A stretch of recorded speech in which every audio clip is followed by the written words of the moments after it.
Have you ever looked in the mirror and spotted that first, solitary gray hair? It often appears long before other signs of aging, like wrinkles or creaky joints. For centuries we've accepted this change as an inevitable part of getting older, a sign that the body's color-making factories are simply shutting down for good. We've blamed everything from stress to genetics, picturing the cells responsible for our hair's hue just running out of steam and vanishing. But what if that long-held belief wasn't quite right? What if the problem wasn't that these crucial cells disappear, but that they simply get lost along the way? It's a fascinating idea that flips our understanding of gray hair on its head.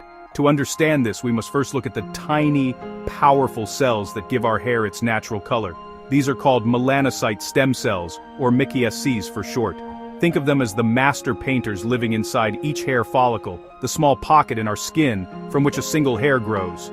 Every time a new hair begins its growth cycle, these stem cells are called into action. They mature into pigment-producing cells, known as melanocytes, which then inject color, or melanin, into the growing hair strand.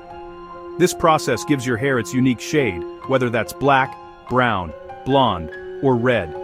It's a beautifully precise and repetitive cycle that keeps our hair colored for decades. The architecture of the hair follicle itself is key to this entire process. Imagine it as a two-story house. The MCSCs reside in an upper compartment called the bulge. This is their home base, a reservoir where they wait.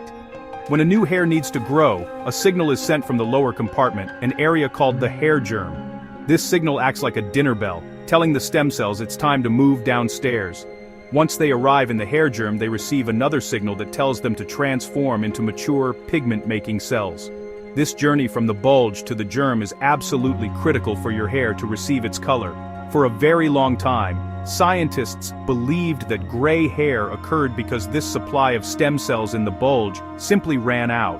The common theory was that with age, the reservoir of MCSCs depleted until there were none left to answer the call.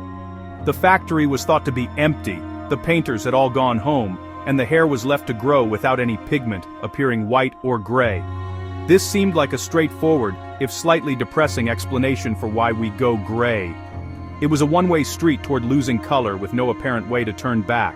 But as we'll see, a groundbreaking discovery has now shown us a completely different story.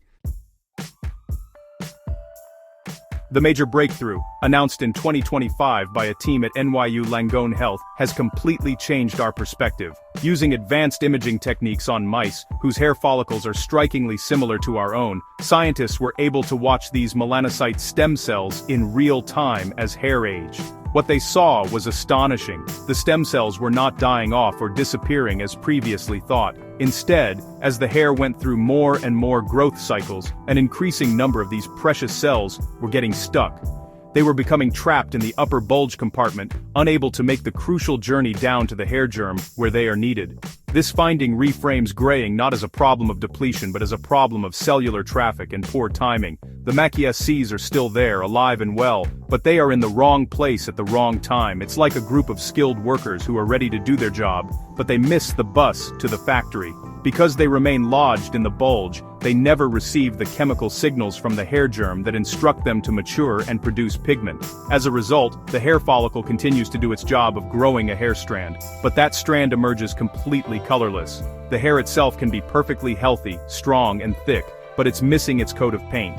This discovery explains why graying isn't just about reaching a certain age. It's more about the accumulated cycles of hair growth. With each new hair that grows, a few more stem cells might get stuck. Over many years and many cycles, the number of stuck cells adds up until there are not enough of them making the journey to produce visible color. This is why graying can happen gradually over decades. This also helps explain why a period of intense stress can sometimes accelerate graying. Stress can disrupt the delicate hormonal and chemical signals that guide this cellular movement, causing more cells to get stuck in a shorter amount of time. Watching this process unfold was a monumental achievement for the researchers. They used a combination of long-term live imaging and sophisticated genetic analysis to track individual stem cells over many months. This allowed them to physically observe the cells failing to move from one part of the follicle to the other. They saw that the cells in the bulge were in a more primitive, unspecialized state. It was only the cells that successfully migrated to the hair germ that were able to mature. The science was clear. Gray hair isn't an empty factory. It's a factory with workers stuck in the break room.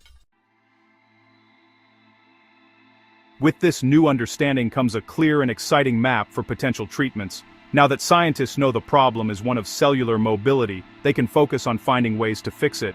The NYU Langone Health study points toward two promising pathways for reversing gray hair. The first, and perhaps most direct, is to find a way to help the stuck melanocyte stem cells move again. This would involve developing a treatment, perhaps a topical cream or serum, that could be applied to the scalp to encourage the cells to migrate from the bulge down to the hair germ, just as they did when we were younger. The second potential strategy focuses on communication. The reason the stem cells move in the first place is because they are responding to signals, specifically a family of proteins known as WNT signals, which are sent out by the hair germ. It's possible that as we age, these signals become weaker or less frequent. Therefore, another approach would be to amplify these WNT signals. By boosting the "come here" message from the hair germ, it might be possible to lure the stuck stem cells out of the bulge and coax them toward the part of the follicle where they can mature and get back to the business of producing pigment. Of course, it is crucial to proceed with caution. The researchers are quick to point out that any future treatment must be carefully balanced. Stem cells are the body's master resource, and managing them requires a delicate touch. If a treatment pushes too many stem cells to mature into pigment cells all at once, it could prematurely exhaust the follicle's entire reserve. This might provide a temporary return of color, but could lead to permanent graying later on. The goal is not to force all the cells into action at once, but rather to restore the natural rhythmic cycle of movement and maturation that keeps hair colored over a lifetime. It is important to remember that while this discovery is a giant leap forward, a cure for gray hair is not available just yet. The initial research was conducted on mice, and the next step will be to confirm that the exact same mechanism is at play in human hair follicles. After that, scientists will need to develop and test potential therapies to ensure they are both safe and effective for people. However, for the first time, we have a clear, evidence-based target. The path from a laboratory discovery to a product on the shelf can be long, but the journey has now officially begun. As we look toward the future, this breakthrough offers a great deal of hope. For those who wish to restore their natural hair color, the prospect of a real science-backed solution is closer than ever. Imagine a future where, instead of constantly covering grays with dye, you could apply a treatment that helps your body restart its own natural pigment production. This would not just be a cosmetic fix, it would be a true biological reversal, working in harmony with your body's own systems. The science is no longer focused on a lost cause, but on a solvable puzzle of cellular logistics. While we wait for these future treatments, it is essential to have a healthy perspective on gray hair. Going gray is a normal, natural part of life, and is not, in itself, a sign of poor health. A head of silver, gray, or white hair can be just as strong, full, and healthy as colored hair. For many, gray hair is a mark of distinction, a sign of wisdom and experience, to be worn with pride.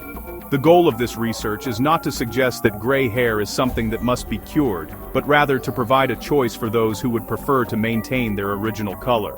This new research reminds us that the science of aging is constantly evolving, revealing that many processes we once thought were permanent might in fact be flexible. We've seen similar discoveries in other areas, such as studies showing that graying caused by stress can sometimes reverse itself once the stress is removed. This all points to the remarkable resilience of the human body. Our cells have an incredible capacity for regeneration and repair, and scientists are learning how to support and guide these natural abilities in ways we never before thought possible. Ultimately, the story of gray hair is becoming one of optimism. The mystery is being solved, and the solution appears to be within our grasp. While we should continue to embrace the natural process of aging, we can also look forward with excitement to the scientific advancements on the horizon. Whether you choose to celebrate your silver strands or hope for a return to your youthful color, the future is bright. Science is hard at work, not just to help us live longer, but to help us live with vitality, health, and choice at every stage of life.